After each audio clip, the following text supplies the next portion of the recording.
All right. So our YouTube channel, the way I envision it is having one channel with a lot of different like shows. Like you're flipping through, you pick the show you want to watch, right? So we got some exercise stuff there, some diet stuff, but I have PodCask because I usually drink whiskey when I record these. So cheers. Cheers to that, PodCask. So this is my friend Anthony. So we met through jiu-jitsu. 7 years? Yeah, I was gonna say 7 7 years? years ago or so. Training up at Gracie Baja Edmonds at the time. 40 pounds ago for me. Yeah, dad bod, rocket. You got to embrace the dad bod. I finally had to when I got a real job and had to start working a lot of hours. There you go. Well, as long as our wives love it. Exactly. That's all that matters. So Liz's rule for me, she says, as long as your chest sticks out further than your belly, we're good to go. So I was like, do I need to keep getting my chest bigger? Or do I need to get my belly smaller? So, how much beer you drink. Exactly. But Anthony Welti, would you consider yourself a politician? Oh gosh, that's like the worst dirty word in the world. But Isn't it? I have to embrace it. You Yes. know, when you have a problem, you got to admit it. I am a politician now. I got involved in politics just to try to make a difference in my community. You know, Yep. You see so many people in pain and suffering, and government doesn't seem to give a damn. They don't listen anymore, and everybody's frustrated and angry. Absolutely. So yeah, I'm a politician now. Politician for the people, though. There is some. I have my favorite politicians. I really only 2 or 3, but now 4. There you go. Yeah. So made the short list. There Exactly. My list is about 7 or 8, so it's not much longer. I don't know as many on the local level, right? So I have my headline grabbing. Every now and then there'll be like a mainstream politician that says something. I'm like, yeah, I didn't expect to hear that. So I'm gonna run it. And you know what's funny? As much as I talk about politics, my knowledge isn't really deep. I know like surface level federal government positions and surface level state level, not a lot town level. So I'm probably like your average person when it comes to how deep I can actually get. Well, if you want to be bored to death, go to your local city council meeting and you will hate your life. That's where I cut my teeth. Right? Oh, really? When I first got involved in politics as chairman of the Snohomish County Libertarian Party, the first thing I did was like, I'm going to make sure I go to one city council meeting a month, right? I'm going to put it on the calendar. I'm going to be active and engaged in my community. And it's amazing what you can learn, right? Just by showing up and listening, and you'd be like, I see who's trying to spend your money with their friends and, who actually listens to the people. It's true. My mom was a city council person here in Enumclaw. Oh, yeah. There you go. So, and then she worked alongside, like she was involved, I don't know to what extent because I was so young, with the local police department and stuff. We had a lot of friends who were worked for the local PD here in Enumclaw, which benefited me greatly several times throughout my teenage years. Yeah. But, so on that note, where I got most of my knowledge about local level government was I'm an open book. When I was in my late teens, early 20s, I started with getting a ticket for no insurance. That quickly spiraled out of control to driving with suspended license, not knowing you get arrested and they tow your car if you get busted for driving a suspended. And then you can't go to work because your license is suspended. You can't drive there. It just, from 18 to 22 or 23, I was just caught up in this perpetual cycle that felt like I was never going to get out. Essentially, till I drove long enough on a suspended license without getting caught that I can work and save up enough money to pay off my tickets to get out from under the weight of the. But I mean, I was literally in jail for 2 weeks one time. Wow. For driving with suspended license because the judge was on vacation. Oh, wow. And did you hurt anybody prior to that? No one. My only infraction was not being able to pay for my no insurance ticket. Interesting. Put you in a cage for not having money. Yes. And maybe making a poor decision at worst. Yes. That's too bad. We have too much reactive policing in that sense. Oh, yeah. And that isn't healthy. No, it was there was times where it felt helpless. Like I'm always going to be looking over my shoulder because I might have a bench warrant because I can't pay my no insurance ticket. Well, and the key here is does the solution that's being proposed, does it make things better? Because it's not that you're necessarily right to do that. No, right? Of course not. I was in the wrong. I was a kid. Yep. So, but does the punishment not does it even fit the crime, but does the punishment produce a better outcome. Does the solution that they're proposing fix things? And I doubt that it did. It seemed like you just got lucky and eventually saved up enough money to make them happy. You know what's funny is that I can't remember. It was on a Joe Rogan podcast. It may have been a Jordan Peterson talking about it, but he goes, "We need to have more paths to redemption." Yep. We have all these things that you can do wrong and get in trouble for, but we make it so hard for people to ever get past that in your life. And no one should be, I don't want to say no one, there's few people who should be doomed to suffer the consequence of a poor choice for the rest of their life. Yeah.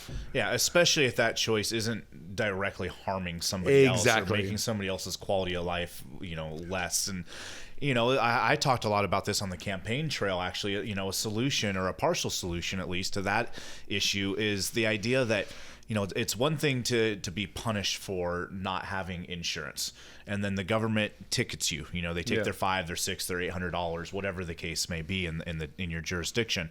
But then that money just goes in to pay for pet projects in the political world for them to do whatever they want with, and in reality, that money could be going as restitution to victims of somebody that did get hurt by an uninsured driver. So they're not worried about actually helping you and I. They're just worried about punishing us, taking from us, and then spending it on whatever the heck they want. It sounds a bit exaggerated, but it's really not. And we don't really have to get too deep into why it's not. But I can't remember. There was a Dylan Radigan, maybe. Someone blew up one time, and on TV, he was a CNN host, I think, actually. And he wound up getting fired. But there was something to the extent of, and it may not even be in the same context, but it repeats in my head all the time, is there is a giant extraction of wealth happening from the American people that no one is talking about. Yeah, I mean, hidden taxes is one way. Well, there's so much going out, and fees and regulations. Yeah. I mean, we were talking about this backstage, about your business and what it costs to get a business running, and how government will make it just too extremely time consuming and costly to feed your family. Yes. Well, it's very true, and one of the things about it is government has never been on the cusp and cutting edge of technology, and it's evident by most of their websites and trying to accomplish something on those websites. How come, it's funny, they have more money. How come Microsoft and Apple can seem to make it so easy to sign contracts with them, but if you want to go on and renew your concealed carry permit, I was so confused looking at how to, mine's expiring in January. I was so confused about looking at how to do that I just closed out of my browser. I'm like, I don't have time to pay attention to this now. It's that barrier to entry that they want to prohibit people from doing things. So why make it easy on you? And the thing is most organisms, and government is an organism. It's a living, breathing organism. It is, the people. Organisms don't want to go extinct. So if they make something easier, cheaper, more efficient, they're out of government jobs. There's out of government, things for politicians to fix. It exists to make itself survive. Yeah. So why would government try to make itself extinct? And that's exactly what's happening, in websites. We saw that with the Affordable Health Care Act, and we just saw it here in Washington. We just got hacked. Hey. Yeah. And if you saw the news on this here recently, there's a whistleblower coming out that said that somebody specifically went from the inside. Yep. And turned off the defenses that would prohibit that. And then after the hack, came and turned them back on and didn't say a word. That's the extraction of income. That's the extract. Well, and that so $600 million in tax revenue. Exactly, and income's not the right word for it, but just the extraction of wealth. Yep.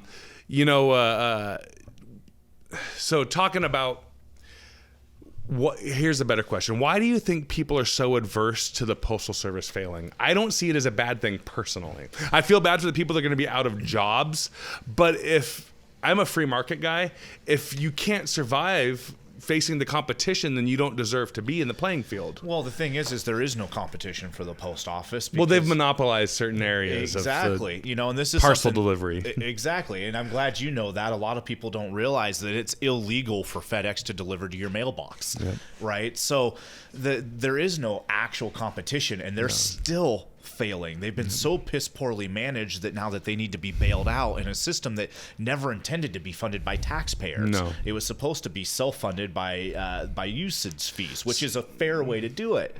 But now they're looking at bailing it out because of the pensions that were promised. And if we remove those monopolies and just let the system continue to fund itself via stamps and increased prices, then, you know, UPS might win. Or FedEx might win. I personally like FedEx the best. You know, I don't care. I care whoever gets me my mail, and I've had problems with all of them. Of course. Right? What I want is to be able to pick who I do business with, and right now, I can't mail a letter to my grandma's mailbox without going through the United States postal system. That's proven itself that while it's got good people and it's good in its intention to make sure that rural mail gets carried out over the last 175 years. They've done great things in the past. And it's constitutional, right? Yes. So I support the post office, Absolutely. but there are so many better, unique ways we could be doing it. And then now it's just a left-right issue where, oh, you hate the post office, you're a Republican, and if you don't want to fund it, then you're enemy of the world. I don't know why people want to keep it around. I still haven't heard a good argument other than they feel kind of nostalgic about it. They'll throw some like post office history at me. Stamps. I like the collectible stamps. I heard that once. Stamp, I heard that once. They wanted to keep it open for the collectible stamps. My good friend actually said that. And you know what? I like your stamp collection. I'll get you some more for Christmas, but let's make the system voluntary. Yes. I think that anytime you monopolize any aspect of the marketplace, which they most certainly have, you are you remove a level of choice from individuals, and if you're forced to comply to a system that can simply monopolize anything it wants to, then you're losing a wealth. You're losing. It sounds so cheesy. You're losing liberty, right? Well, let's use a real basic analogy. We can use a water faucet. If you're super duper thirsty and you want to get as much water as possible, as cheap as possible, as quick as possible, you open the faucet as wide as possible. You let things travel freely. Yes. When you want to slow the flow of that water, you close it and you restrict it. You regulate it. You turn it off entirely or down to just a tiny little drip. And that's what regulation does, Pretty and much. monopolizing things. And we stand against monopolies in the private sector from a government standpoint. But then government has its own monopoly on the use of force and the mail service, really. So So this is kind of fun. So an oddball one for you, because you and I think along similar lines. I take it a little bit further. I consider myself like you wouldn't know what this is. Most people wouldn't. They associate it poorly. I consider myself a traditional anarchist. Mm-hmm. So I'm not like out there carrying a hammer and sickle black flag and smashing. The anarcho-communists are not my friends. Which is an inherent oxymoron, if you ask me. But anyway. That's a whole nother podcast. PodCask. PodCask. So, but I'm for privatizing as much as possible, including parcel delivery. But I'm also, and some of my best friends work for the police. But I'm also for privatizing policing.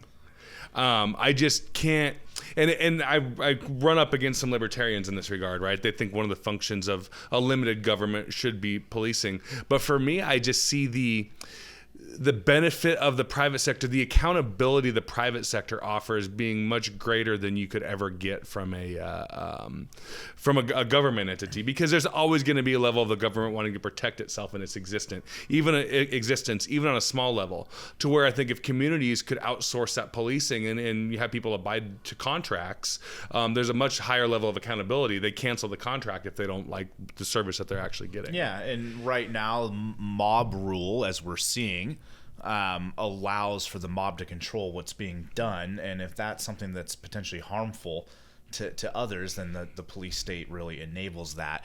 I've got a lot of friends that are anarchists. I got a lot of friends that are minarchists as well. That's the most common friend I have. The fire, police, and roads, kind of the basics. And I identify as what I would call a volunteerist, leaning towards minarchy. Because I think there's a voluntary way that we could do this. If you're telling me, if I'm a business owner in Seattle that wants to hire Chief Best, who just quit, right? I'll pay her $100 a month, and I guarantee you I can find 100 more businesses down there that'll pay her $1,000 a month. Yep. Right? You can't tell me Nike won't pay Chief Best and 100 of her friends to come and actually police this area. They essentially do with their private security, their corporate security. So people are already doing this. It's just on a different level, and we just have to change the paradox in how we view things. because it's a box that we're so trained that this is the way it's been, this is the only way to do it, and that doesn't mean things that are different have to be scary. Yeah, exactly. It just has to mean we have to slow down enough to be like, could this work? Is it more moral? Yep. Right? And how would we get to that point?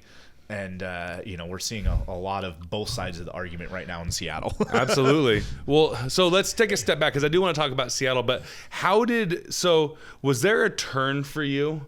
So for me, I actually voted for President Obama his first term. Yeah, same. Obama ran. If you listen to Hope Canada, and change. Hope and change.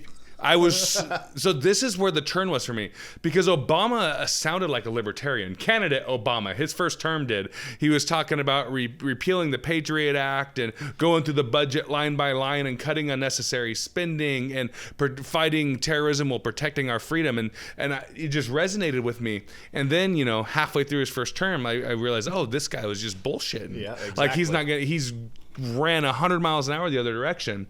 So, and that was the turn for me. That's when I started listening to libertarians, and I was a libertarian for a while. And then I started doing a lot of reading, and I eventually settled on being volunteerists and anarchists are like next door neighbors if you really get down to it. Volunteerists can lean a little bit more towards minarchists. And we both clean up after our dogs. 100%. You have to. It's not my property. Exactly. We're still better neighbors than a lot of yours. Absolutely. Hey, I will fight for my neighbors, especially out here. I love Enumclaw. Yeah. That was the change for me. Was there a change for you where you realized, you went away? It sounds so bad. Went away from the statist kind of mindset. Yeah, I didn't have the baseline that you did going into Obama's election, but Obama turned me into who I am, and I was a down ballot Democrat voter living in Seattle. I loved Obama. I thought he was the greatest thing since the bee's knees, and I didn't quite campaign for him, but I've gladly voted for him. And again, 2 years in, I realized that everything he said was a false statement and a lie, and that he'd gone the other direction. And I literally Wikipedia'd political parties. I read about Roseanne Barr running for president, right? And I read about the Republican Party. It's like, okay, I agree with a little bit of that, but they're not me either. And I found the Libertarian Party, and that's kind of where my passion lies. But it's very political in nature at first, and now, 8 years later since that, now it's a way of life for me. The libertarianism. Not the Libertarian Party, not the politics, but the idea... Living your life like a libertarian. Yeah, the idea that you own yourself. You own anything yourself creates, that it's yours, that no piece of paper, no government document, no higher authority other than one that you give authority should have power over your life. And that's not politics. That's just freedom. That's individuality. I say it's the default. So it's how you're born until your mama says go to bed. I have a really good friend of mine, and he's one of the few people that I can have deep conversations with when we get heated, but we always come back to a baseline, right? We remain friends, and I cannot talk to him for several months. I made him leave Facebook because we were butting heads so much. I met him through jiu-jitsu, and he is a socialist, but not your Marxist kind of socialist. Like, if there were such a thing as a anarcho-communist, think of that in the best possible light, and that's Andy. Because what I know a lot of folks like him that would identify as libertarian socialist, yes, which is odd. And I still think it's a contradiction. Yeah, I agree. But me and him have great conversations. I don't even know where I was going. I don't know what started this at this point, but he's made me realize that ultimately, if you're no matter what your political affiliation, if you're a Marxist, a socialist, a communist, we all want very similar things. Mm-hmm. We all want people to have a high level of self-governance without having to be told what to do too much, and to cooperate and make a rock solid society, cooperative society. We all have our utopia, and our utopia looks very, very similar. And I try to keep keep that in mind when I'm talking to just about anybody. I think there's not a lot of giving people the benefit of the doubt nowadays when it comes to conversation. Well, and when it's on Facebook, it's often, how many times do I backspace this to make sure it says just the right zinger and that I get them just the right way? I get sucked into that. And I have. Me and you've got it on Facebook, haven't we? Yeah, I think so. It was so. about morals, like the foundation of morality. Dude, or something like I've that. been in so many Facebook arguments since then. I remember because you were smart about it, and I remember people who are smart about what they say in their responses. Yes. Well, and even since then, I've learned and I've grown, and that's something that we have to be able to understand is that we all have different lenses that we see things through. We all have different life experiences, and our paths will cross again. Right. I remember now. So that whole little talk was about how I've explained to him, because liberty is people can take a variety of different ways, the actual word liberty and what it means.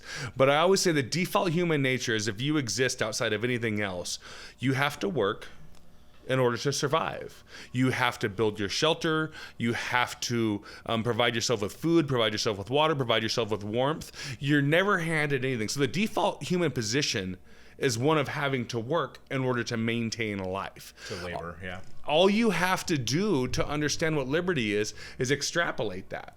You move beyond that. Even in today's society, you have to work to provide yourself with shelter, warmth, food, and anything that you actually want to possess, you have to work for. You're not born entitled to anything at all. So, and liberty is an extrapolation of that, meaning if you do work to obtain something, water, food, shelter, goods, those things are an extension of you because you had to use your time and your effort in order to accumulate them. And even if somebody has something to give you, maybe you're born into a family, well, that family, that's still not yours. You're there, that's still, they have to decide to give you that. Yep. I've known some people written out of some wills, right? So let's not just assume that every rich family always gives everything to their kids, but and even so, it's theirs to give. So what is that inheritance called, the tax that everyone always proposing? It's an inheritance tax. Yeah, inheritance tax. Yeah. Yeah. I said exactly what it is. So the way I talk about that is if we go back to the example of you being born and you having to work in order to accumulate anything that you want, even if you're on this earth by yourself,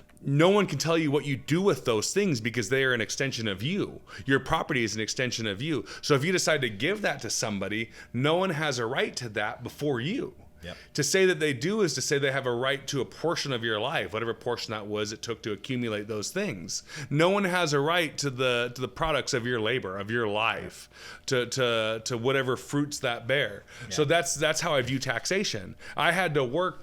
I have an agreement with my employer that I'm going to get paid X amount. I'm going to work in order to acquire that. To say you have a right to that is to say I work for you. And that's generally called slavery in any other context. No, it very much is. And again, it comes back to... Sorry, I didn't mean to go off too hard. No, dude, you're preaching to the choir here, and I love it. Because these are discussions that you won't see typical politicians have, and it's because they just want to tax and spend, tell you what to do with your life, and then tell you how you can't do it. In the sense of opening a business or building a house or, building an addition to your house, right? Whatever the thing is, like, oh man, tell you how you can do it. You want to let your mother-in-law move in, but you want to build an additional house. Well, you're going to have to spend, 10, 20 grand in permit fees, and then, oh God, your tax rate's going to go up the following year, and also property value is going to increase. Also, you don't have to put your mother-in-law in a home, right? And spend even more money. And it's so important because it's this just happened in California with Uber. So California said Uber has to bring all their drivers on as actual employees right now as opposed to contract.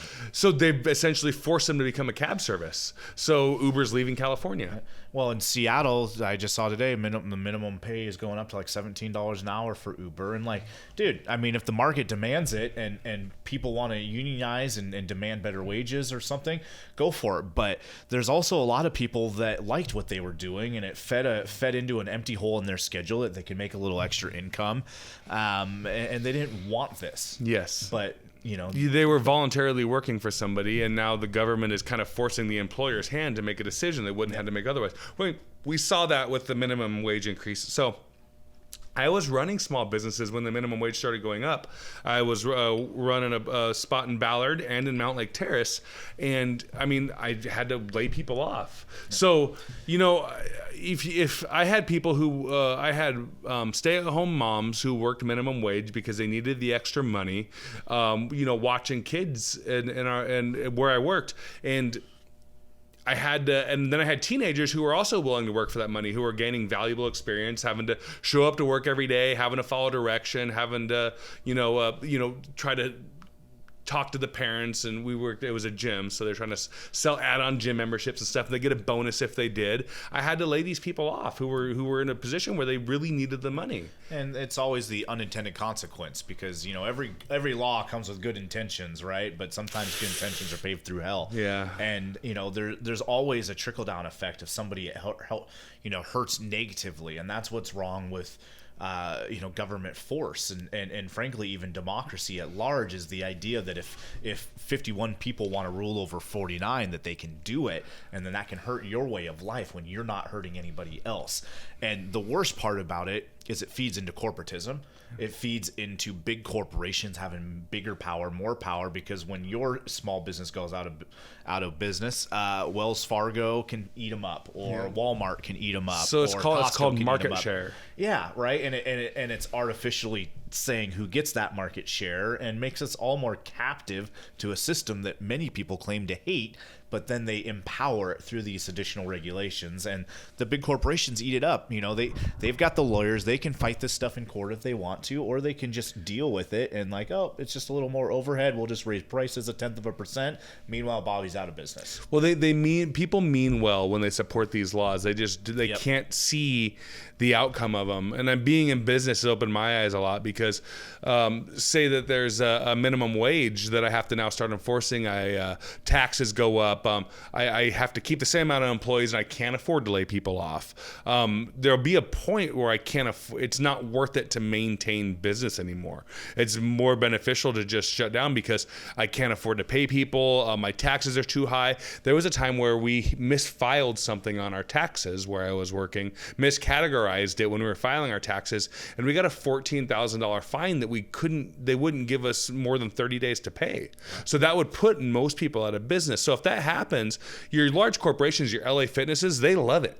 Because those people, think of those people, that's my market share. There's 4,000 members of that gym that no longer have somewhere to work out. LA Fitness can afford to pay those fines, can afford to pay those employees. It's within their best interest to support these laws. It's within Starbucks' best interest to support these laws. It's within name your large corporation. They'll say one thing, but they're always doing something else. And the answer isn't just to tax Jeff Bezos. I'm sorry, people.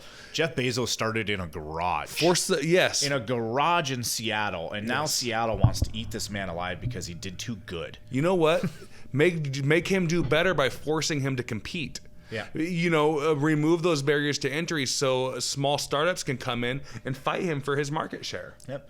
And you know what? I like to buy local. I like to shop local, but I'm sorry, times are tough. A lot of people are unemployed right now. If I can save $8, that's just the way of the world. And the problem is they made it easier for them to have an $8 lower price instead of maybe a $3 lower price. Exactly. Right? And for $3, maybe I don't go to Amazon as often. Absolutely. We have to at least pause because we have a 30-minute cap on that. I got to restart it. Cool. Do you want to go one more? Yeah, whatever you want. Okay, cool. So let's stop this, and we will be back. We'll go another 30 and just call it like a 45, 50-minute episode, and we'll refill our drinks real quick and be back.